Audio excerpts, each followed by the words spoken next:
So in this video we're going to talk about setting up your computer for personal use. So first up, I'm going to show a list of applications I find are great to have.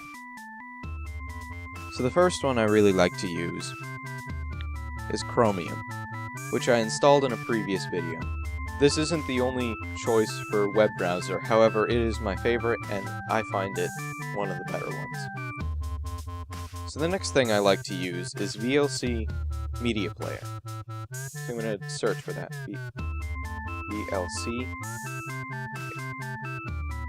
So now here's VLC Media Player, so I'm going to click on it and click Install. I'm going to put in my administrator password. This keeps other people from installing software you don't want on your computer. So then another one I like to use is Kdenlive. Kdenlive is a video editor.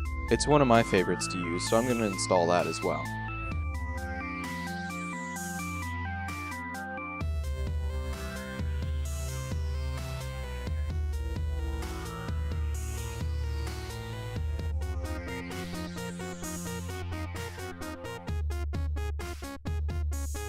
And finally, a nice customization tool that I like to use is called MyUnity.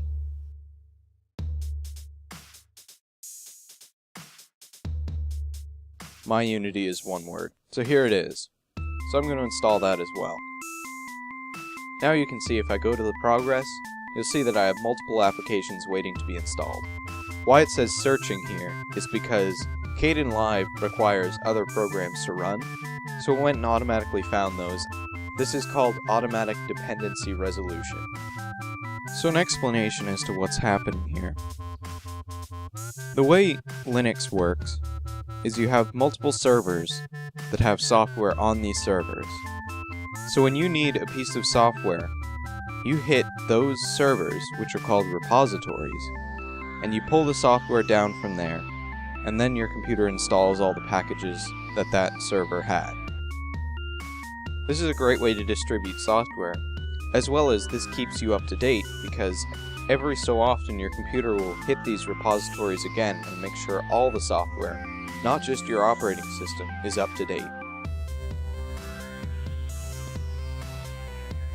Alright, so those have finished installing, so I'm going to close the Ubuntu Software Center. Now you can see they automatically put themselves in the Unity launcher. Right now I don't really want that, so to remove something from the Unity launcher, you right-click it and click Unlock from Launcher. So I'm going to do that for all of these. Now then, if I want to use one of those applications that is not on the Unity launcher, I click on the dash home. This will bring up a search box, so the program that I want was MyUnity. So you can see it pops up right here, so I'm going to click on that. Here's MyUnity. And now that the icon is here, I can right-click on it again and say Lock to Launcher. This will allow me to keep this icon even when the program is closed.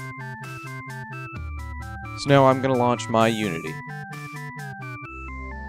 So in here, you can set up the colors and look of the Unity launcher. So right now, I want to change the color to maybe a bluish color. And then I want to set the transparency much higher. This makes the bar clear. And I like that look. The size I'm going to change to make it a little bit smaller. So this way I can fit more icons, but the bar becomes smaller. So then the backlights. This is the color behind the icon. So if I turn that off, you can see that the color behind the icons are gone. I'm going to increase the size so it's easier to see. So you can see all of the color behind all the icons is gone. I prefer to have it icons on. I prefer to have that color behind there. So this decides whether you're going to have devices shown when they're mounted, always or never. This means like CD drives, hard drives, USB drives, any of that kind of thing will pop up on here, on this Unity launcher. If I don't want that to happen, then I'll set it to never. If I want to see the drives that aren't even mounted but just plugged in, then I'll set it to always. Right now, mounted is a good choice for me, because then I can see just the drives that are mounted. So then if we go to dash, the dash is this here, this launcher here.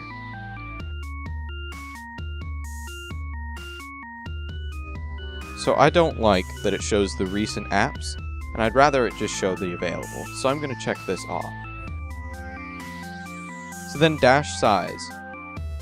This is usually best left at automatic. However, if you set it to desktop, it'll only do a piece of the screen, whereas if you set it to netbook, it'll do the entire screen. It's usually best to leave this at automatic where it decides for you. So then I'm going to go to panel.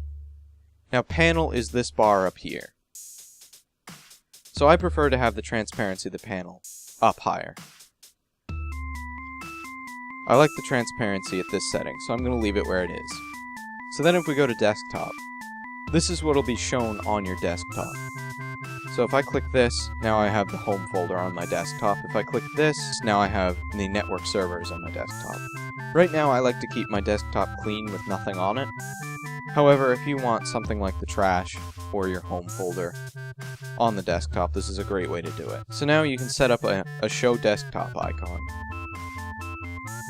This puts an icon down here that no matter what program you're in, if you click it, it'll minimize all programs and show the desktop. I prefer to leave that off.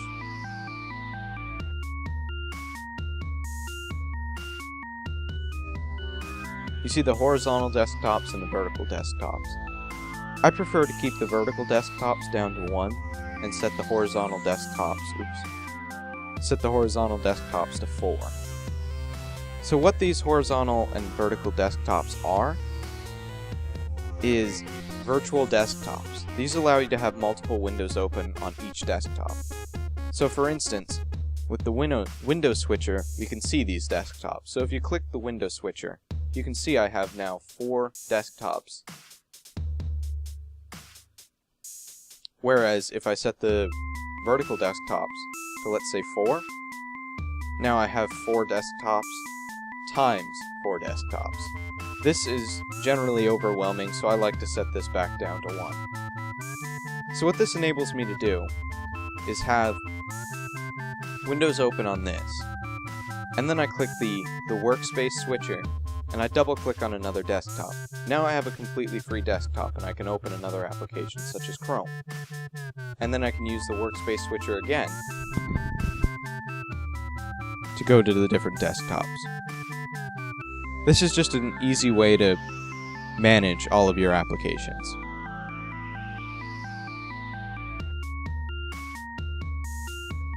So then we have fonts. I generally leave these on default. However, if you do want to change the fonts of your system, here they are. Then we have themes. This is the same setting as before, however there are a few more themes to choose from. So I'll just go down through a few of them.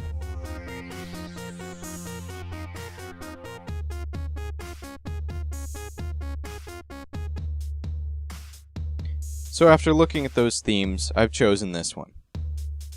So then we have the icon themes. So for instance, if I click on this one, you can see these icons changed. However, there was no icon for the home folder and the system settings, so they disappeared. It's generally best to leave this on default so that you have all of the icons you need. And then finally we have our credits here, which just shows the creators of the program and all of that. So I'm going to close this now. So now I'm going to show how to set up social networking. So this envelope up here is set up for the email. So I'm going to click on this and set up mail.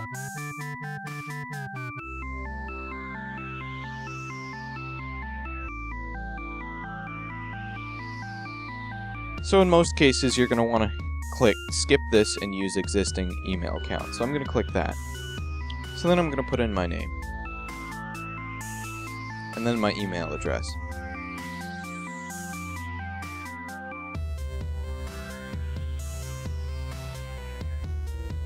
And then finally you need to put in your password for your email account. Then you click continue.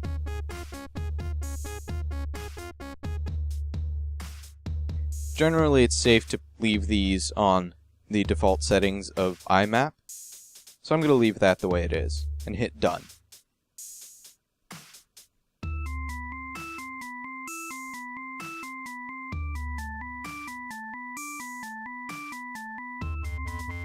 So now you can see it's opened up my email account. That's all there is to set up a new email account.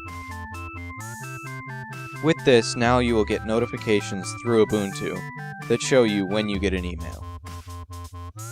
As well as you can always just click Mail, and it'll bring up your email. So this is asking me whether I want to use this as my default email client, and I'm going to say OK.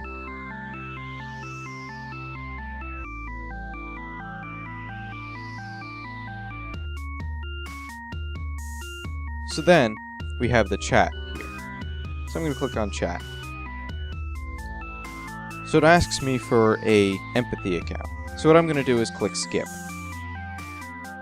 And then I'm going to add an account. These are the different websites that this client can use. So right now I use Facebook, so I'm going to use Facebook. So I'm going to type in my Facebook name. And then I'm going to type in my Facebook password.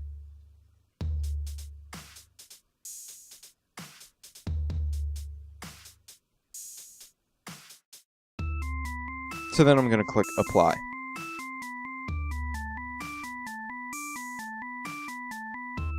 So now this loaded all my credentials, and now I have my Facebook chat.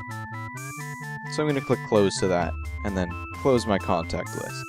So now, if somebody wants to chat with me, it'll come up through the operating system, rather than me having to log into Facebook every time.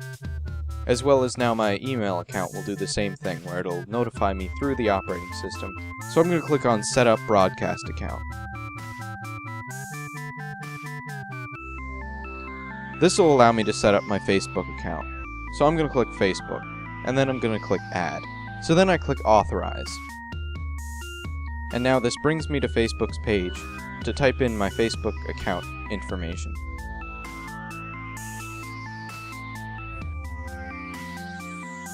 And then I'm going to click Keep Me Logged into Gwibber. Gwibber is the name of this client that allows me to log into Facebook. Now it tells me success, so now I can close this. Now that the Gwibber client is set up, all I have to do is wait for people to post on Facebook, and then it'll show up here. For now, seeing as how nobody's posting anything, I'm going to close this. It will also notify me, just like the rest of these, through the operating system, so that I don't have to log into Facebook. So that's the basics of personalizing your computer. Thanks for watching.